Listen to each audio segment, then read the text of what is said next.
The massive ship appeared without warning. One moment, Earth's orbit was empty. The next, a dark metal vessel 3 miles long hung over the planet like a storm cloud. World leaders talked in panic. News stations showed the same images over and over. Dr. Jun Kim watched the ship from his office window at the Global Space Agency. His golden retriever, Sunny, sat beside him, tail wagging slowly. "What do you think, girl?" Jun asked, scratching behind Sunny's ears. "Are they friendly?" Sunny tilted her head, her brown eyes locked on the distant shape in the sky. 3 days later, Jun stood in a meeting room with 5 other experts. The president's voice came through the speaker. "Dr. Kim, you will lead our team. Make Earth proud." Jun nodded, though no one could see him. "We will do our best." Later that evening, as Jun packed his bag, his phone rang. It was Director Hyun. "Dr. Kim, the aliens have sent instructions for tomorrow. 6 humans only." The director paused. "No weapons, no technology besides basic communication tools." "Understood," said Jun. "One more thing," added Director Hyun. "They specifically asked about our companion creatures after seeing our broadcasts. They seem curious." Jun looked at Sunny, who was watching him pack. An idea formed in his mind. "Tell them we're bringing one," as a diplomatic gesture. The next morning, 6 nervous humans and 1 calm golden retriever rode the shuttle up to the alien ship. Sunny sat by Jun's feet, her special spacesuit making her look like a small astronaut. "I still think bringing a dog was a strange choice," whispered Min, the language expert. Jun smiled. "Sometimes the best diplomacy isn't planned." The shuttle docked with a soft bump. The door opened to reveal a long hallway of shining metal. At the end stood 3 tall figures. The aliens called themselves the Drakari. They had smooth blue skin and 4 arms. Their eyes were large and black. They wore no clothes, but metal devices covered parts of their bodies. The tallest one stepped forward. "I am Commander Vexnar. Welcome to our vessel." The aliens spoke perfect Korean, having learned it from Earth's broadcasts. Their voices sounded like music played on metal strings. As the humans introduced themselves, Sunny stayed close to Jun's leg. When it was his turn, Jun bowed slightly. "Dr. Jun Kim, biology specialist. And this is Sunny, one of our companion species." The aliens stared at Sunny with their big black eyes.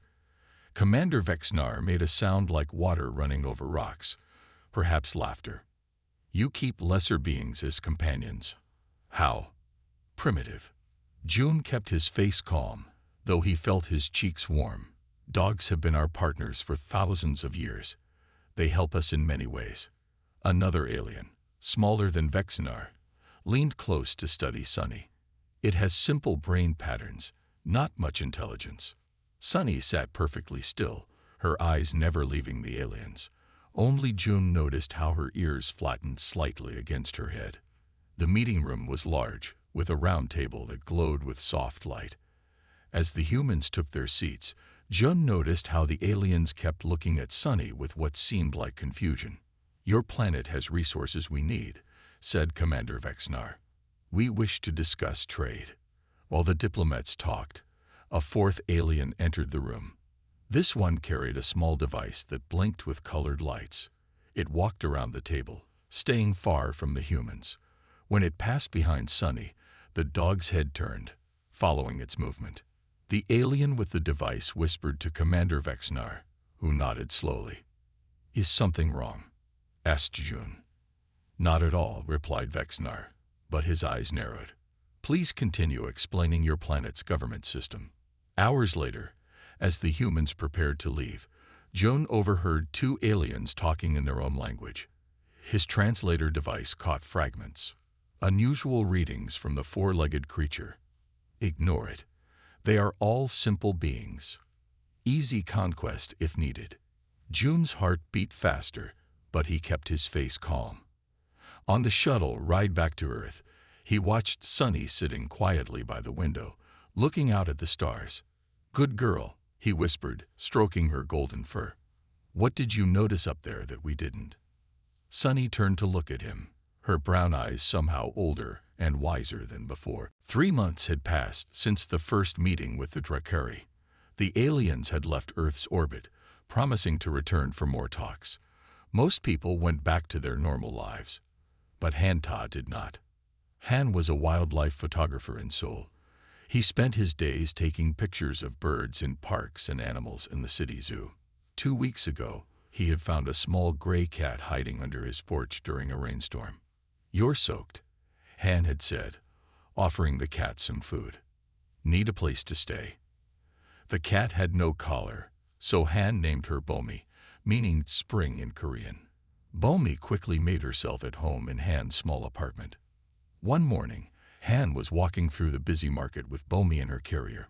He needed to buy food and wanted to take Bomi to the vet for a checkup. While waiting to cross the street, Han noticed something strange.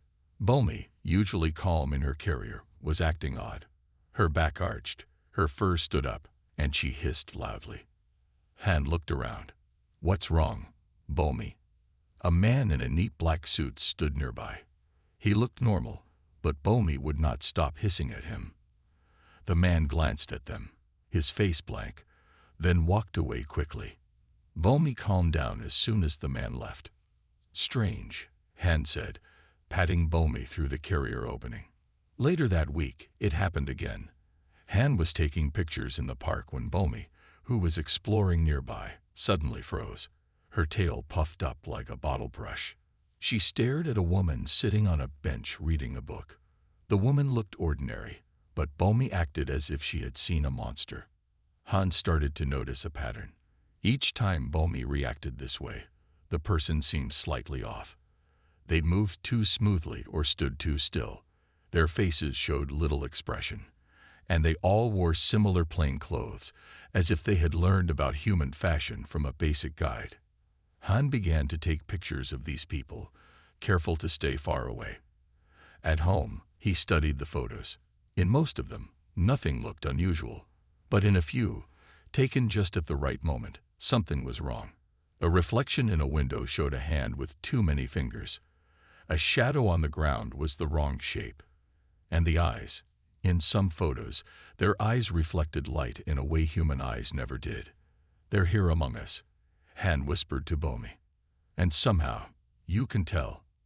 That night, Han found a news article online. It mentioned pets across the world acting strangely around certain people. Dogs barking at friendly neighbors, cats running from familiar faces, even birds falling silent when particular people walked by.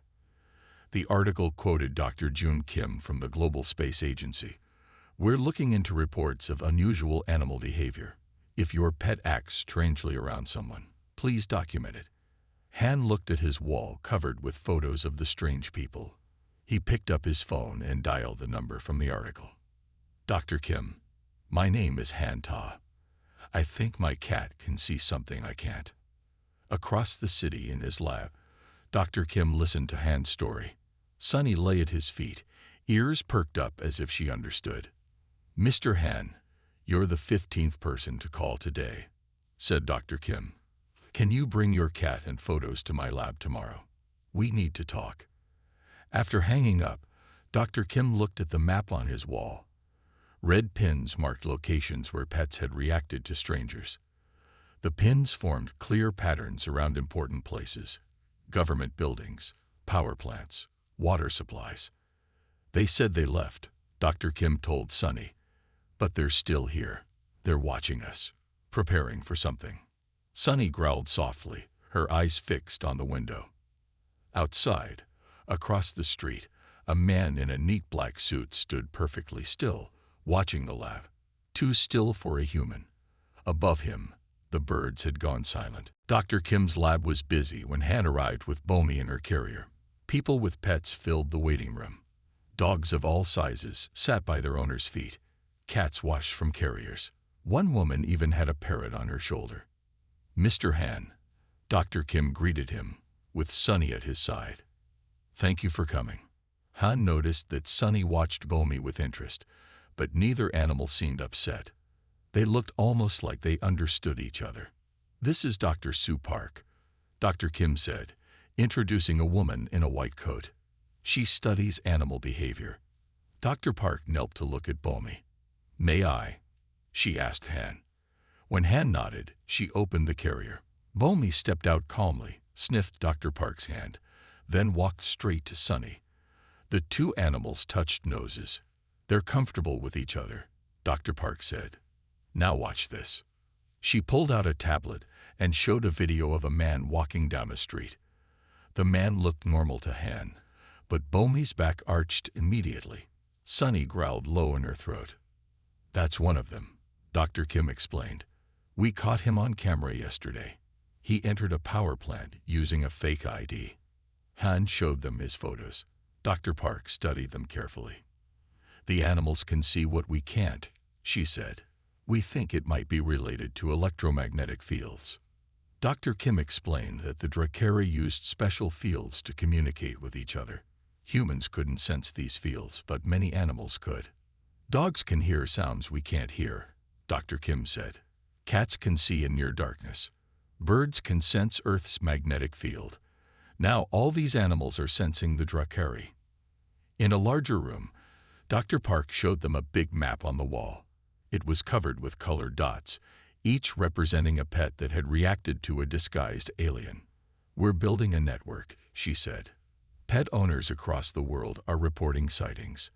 Han was amazed. "How many are there?" "The aliens, I mean." "We think hundreds, maybe thousands," Dr. Kim answered. "They're in every major city now." "But what do they want?" Han asked.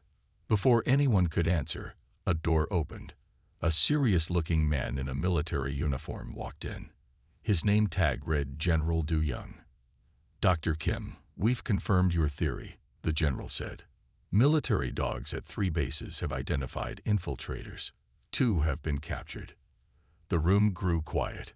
Even the animals seemed to listen. "What did you learn from them?" Dr. Kim asked. "Nothing yet. They're not talking," General Du Young replied. "But we found strange devices on them. Our scientists are studying them now." Dr. Park turned to Han. "We need your help.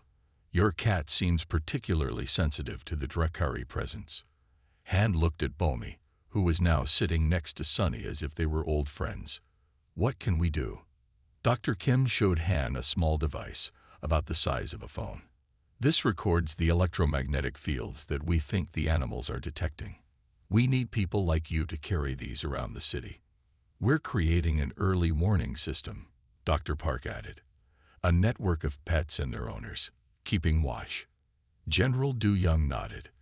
"The military has dogs, but we need civilian help too.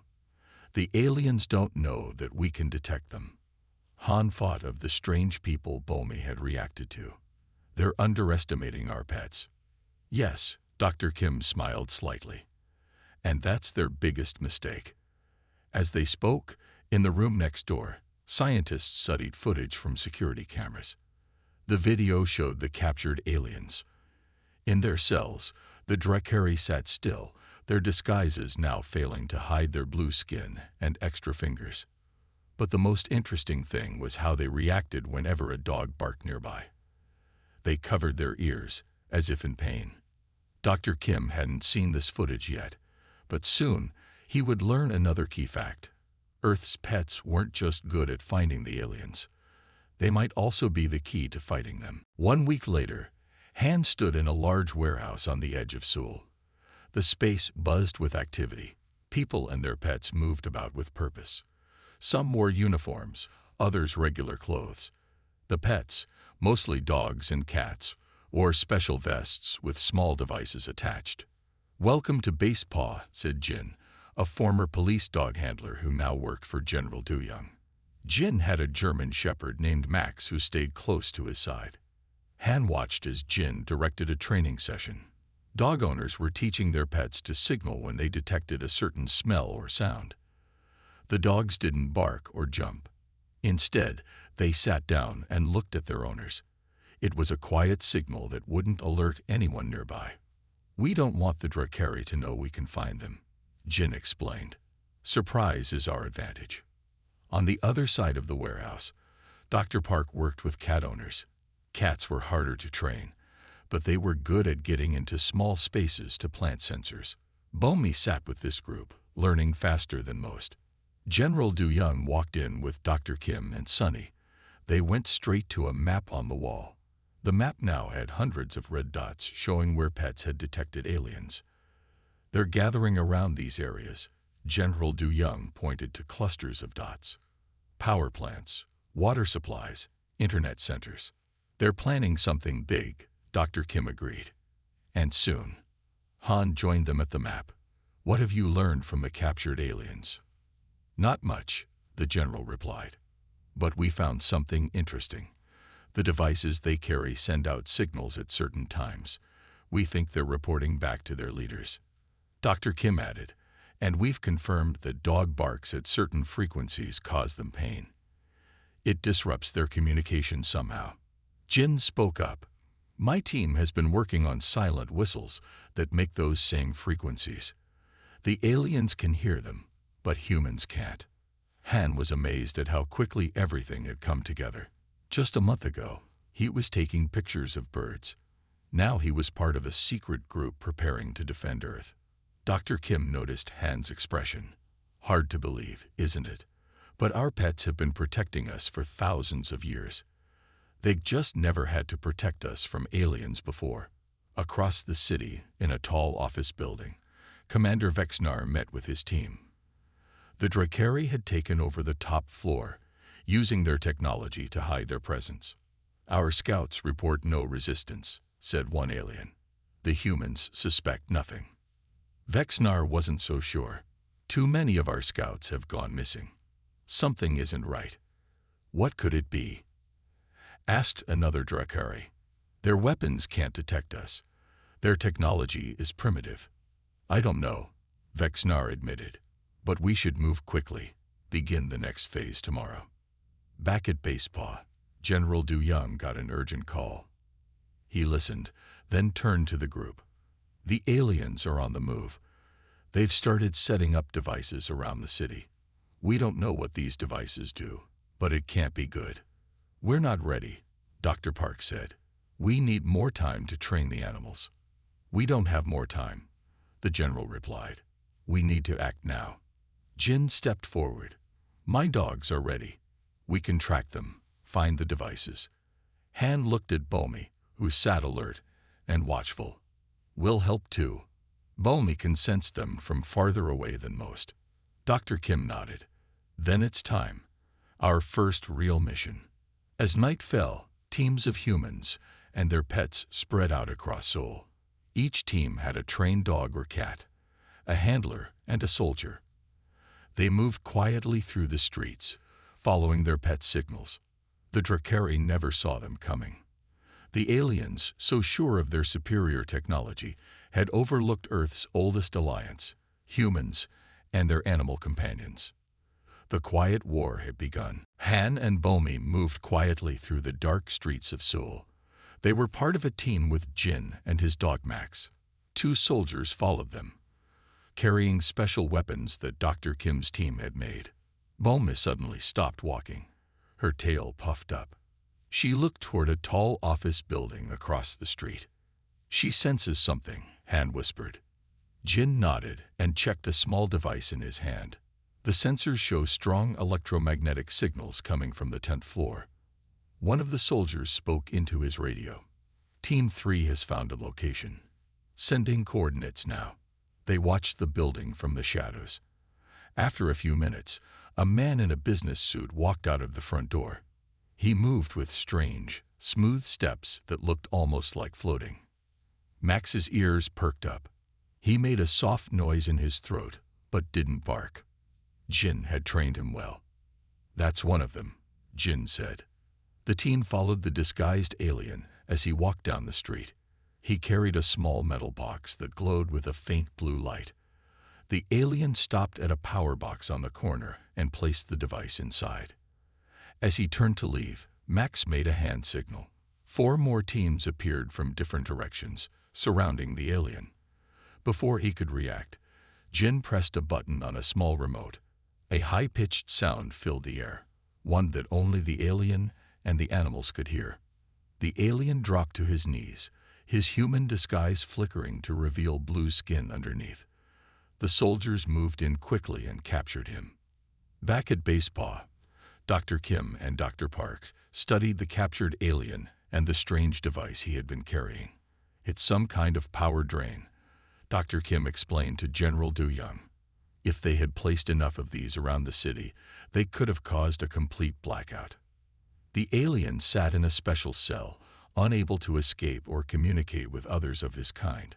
Whenever he tried to use his powers, a nearby speaker would emit the high-pitched sound that caused him pain.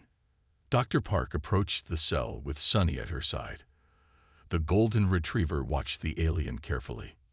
"We know you can understand us," Dr. Park said to the alien. "Why are you attacking our planet?" The alien remained silent, his black eyes empty of expression. Sunny moved closer to the cell, sniffing the air. She tilted her head, then made a soft whining sound. Dr. Park looked surprised. "Sunny senses something. Fear, I think." She turned back to the alien. "You're afraid of something. What is it?" For the first time, the alien spoke. "Your planet was supposed to be easy to conquer. No defenses against our technology. No way to detect us." He glanced at Sunny. "We didn't account for them." Across the city, teams continued to find and remove the alien devices. Han and Bulmy had located 3 more. Each time, Bulmy sensed the devices from far away, leading the team right to them. In his command center, Commander Vexnar was getting angry. "Why are the humans finding our devices? How can they see through our disguises?" His second-in-command had no answers. "Our scouts keep disappearing. The energy collectors are being removed as fast as we place them." Vexnar slammed his 4 hands on the table. "It's impossible. Their technology is too primitive to detect us." But he was wrong. It wasn't technology finding them. It was Earth's oldest friends, the animals humans had lived with for thousands of years. At Base Paw, the teams were celebrating their success. Dr. Kim studied the map, now showing the locations of all the removed devices. "They were trying to disable our power grid before their main attack," he explained. General Du Young nodded. "Thanks to our pets, we stopped them. But this is just the beginning. The real attack is coming." Han looked at Bulmy, who was playing with Sunny in the corner of the room. "They still don't understand what they're facing, do they?" Dr. Kim smiled. "No. And that's our advantage." The early morning sky lit up with blue fire. The Drakari ships had finally appeared over Seoul and other major cities around the world. They were smaller than the first big ship, but still scary to see. People ran for shelter as news reports showed similar ships over New York, London, and Tokyo. At Base Paw, General Du Young called everyone together. "This is it. The full attack we've been expecting." Dr. Kim pointed to a large screen showing the ships, their positioning over power plants and government buildings, just as we predicted. Han looked worried. "There are so many ships. Can we really stop them?" Jin smiled and patted Max's head. "They still don't know about our secret weapon." Around the room, dogs, cats, and their human partners prepared for battle. Each animal wore a special vest with a small computer that could send information back to Base Paw. The humans carried the sound devices that could hurt the aliens. General Du Young gave clear orders. Team 1, protect the power plants. Team 2, guard the water supply. Team 3, defend the government center. Han and Bulmy joined Team 4 with Jin and Max. Their job was to find and stop any aliens that landed in the city center. From his ship above Seoul, Commander Vexnar watched with confidence. "Begin the landing. Take control of their power systems first." Drakari soldiers poured from the ships, using floating platforms to reach the ground. They carried weapons that could stun humans. Their plan was simple: disable Earth's power, take control of water and food, and force humans to surrender. What Vexnar didn't expect was the welcome party waiting for them. As the first group of aliens landed near Seoul's main power plant, They were met by a team of humans and dogs. Before the Drakari could use their weapons, Jin pressed a button on his device. A high-pitched sound filled the air. The aliens dropped their weapons, covering where their ears would be. Their disguises flickered, showing their true blue forms. "Now," Jin shouted. The dogs barked on command, creating a wall of sound at just the right frequency. The aliens fell to the ground, unable to move or fight back. Across the city, the same scene played out. Wherever aliens landed, teams of humans and their pets were waiting. Cats led teams through small spaces to surround aliens from behind. Dogs created the painful sound barrier that disabled them. Even birds helped, with owners releasing them to spot aliens from above. In Basepaw, Dr. Kim and Dr. Park watched the battle on screens. Green dots showed their teams. Red dots showed aliens. More and more red dots were disappearing. "It's working," Dr. Park said. They had no idea we were ready for them. Outside the government building, Han and Bomi faced a group of 5 aliens. The aliens had cornered them in an alley, cutting them off from Jin and the others. "Stay calm, Bomi," Han whispered, reaching for his sound device. But before he could use it, Bomi did something surprising. She walked toward the aliens, her back arched, and made a strange sound, not quite a meow, not quite a hiss. The sound echoed off the alley walls, growing louder. The aliens stepped back, confused. Then they dropped to their knees as the sound hurt them. Han quickly used his device to increase the effect, and the aliens were soon helpless. Jin and Max arrived moments later. "How did she do that?" Jin asked, amazed. Han shook his head. "I don't know. It's like she learned their weakness and figured out how to use it." In his ship, Commander Vexnar received bad news after bad news. His landing teams were being captured. His soldiers couldn't fight back. "How is this possible?" he shouted. "They're just humans." His officer looked confused. "Sir, reports say it's not the humans. It's the small furry creatures with them. They can make sounds that hurt us." Vexnar remembered the golden dog from the first meeting, the one he had dismissed as a lesser being. Now he understood his mistake. On the ground, humans and their pets continued to push back the invasion. The Drakari had expected an easy victory. Instead, they found an enemy they never knew existed, Earth's oldest and most loyal allies. Commander Vexnar paced the bridge of his ship, all 4 of his arms moving in angry gestures. Reports from all over Earth told the same story. His forces were being defeated by humans and their pets. "This is impossible," he shouted. "How did they discover our weakness?" His second-in-command looked down at the screen showing their losses. "Sir, we've lost contact with over half our ground forces.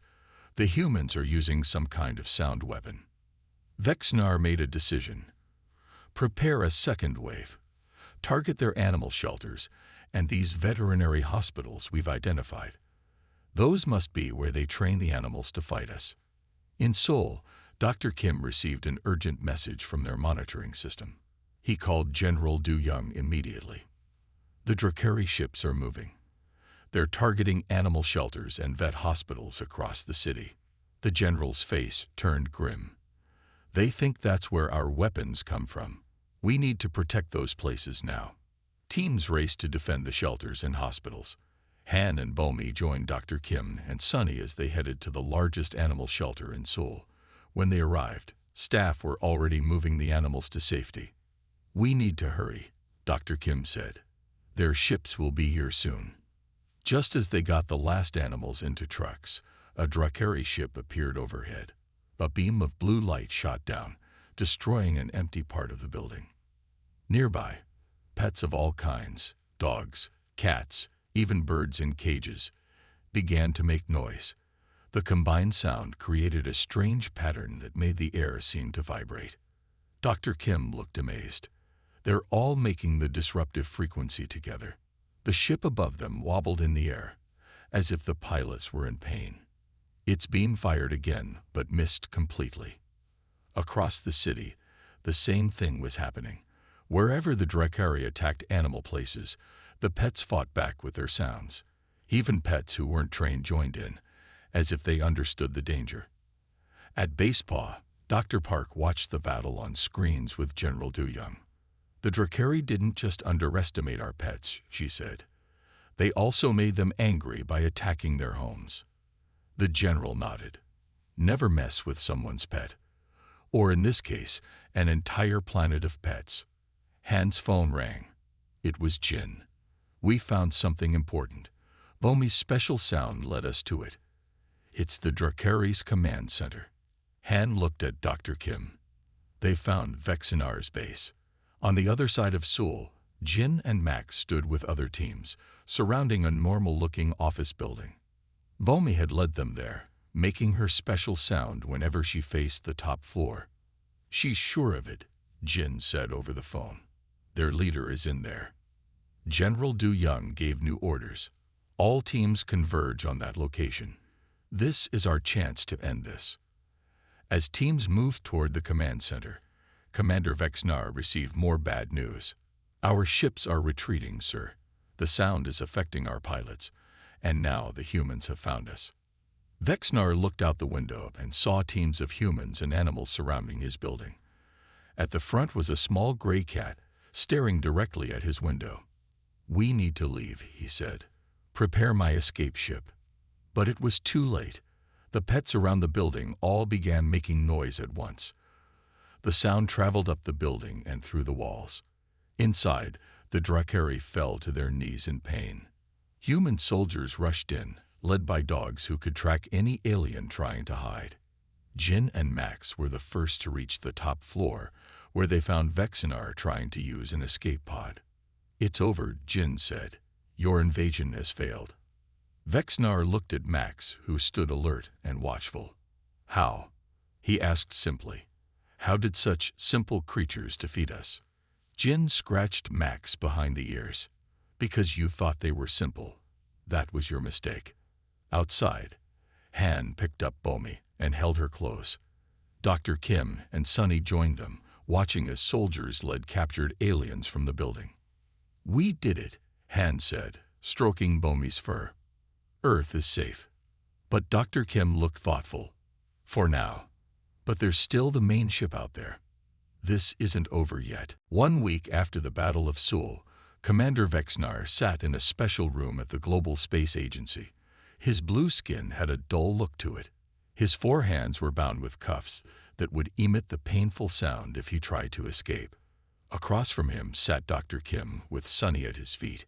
General Young stood nearby with 2 guards. Han was there too, holding Bomi in his arms. Your invasion has failed, Dr. Kim said simply. Your forces are captured or have fled.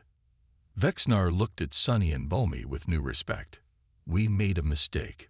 We thought your pets were just pets. They're much more than that, Han said, stroking Bomi's fur. They're our partners. Dr. Kim explained how humans and animals had lived together for thousands of years. Dogs had helped humans hunt. Cats had protected food from pests. Birds had warned of danger. Over time, these animals had become more than just helpful. They had become family. We evolved together, Dr. Kim said. Our pets developed special senses that we don't have. We provide them with care and love. It's a partnership that has lasted for ages. Vexnar seemed to understand. On our world, we never shared our lives with other creatures. We saw them only as resources or threats. That's why you failed, General Young said. You saw our relationship with animals as a weakness, but it was our strength. Meanwhile, up in space, the main Drakari ship still hung in Earth's orbit, but now it was surrounded by smaller Earth ships. The remaining Drakari were afraid to attack or leave without their commander. Back in the meeting room, Dr. Kim made Vexnar an offer. We will release you and your people on one condition. You must tell others about Earth and its special defense. What do you mean? Vexnar asked. Tell the galaxy that Earth is protected by not 1, but 2 sentinel species, Dr. Kim said. Humans and our animal companions together. Vexnar agreed. He had seen the power of Earth's pets firsthand. No other Drakari would make the same mistake he had made. The next day, in a field outside Seoul, Vexnar prepared to return to his ship. Before he left, he asked a strange question. "May I touch one of them to understand better?" Dr. Kim looked surprised but nodded. Sunny stepped forward, watching Vexnar carefully. The alien commander slowly reached out one blue hand. Sunny sniffed it, then allowed Vexnar to gently touch her head. "Remarkable," Vexnar said softly. "I feel something, a connection I never knew was possible."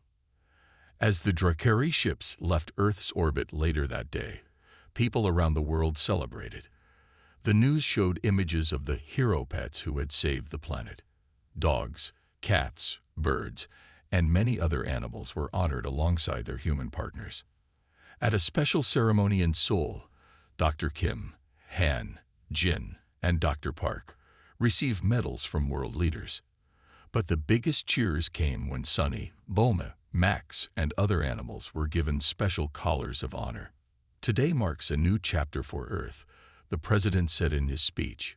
"We have shown the galaxy that we are not alone on our planet. We share it with loyal friends who have now proven themselves to be our greatest protectors." After the ceremony, Han, Dr. Kim, and Jin took their pets to a quiet park. They watched as Sunny, Bomi, and Max played together on the grass, just like normal pets. "Do you think the aliens will come back?" Han asked. Dr. Kim smiled. "I doubt it. Word will spread about the planet with 2 guardian species, about how the mighty Drakari were defeated not by human weapons, but by dogs and cats." Jin laughed. "I almost feel sorry for anyone who tries to invade Earth now." As the sun set, Bulma ran up to Han and jumped into his lap, purring loudly. Sunny rested her head on Dr. Kim's knee. Max sat alert at Jin's side. Just pets to some, heroes to all, and the best mistake the Drakari ever made. The end.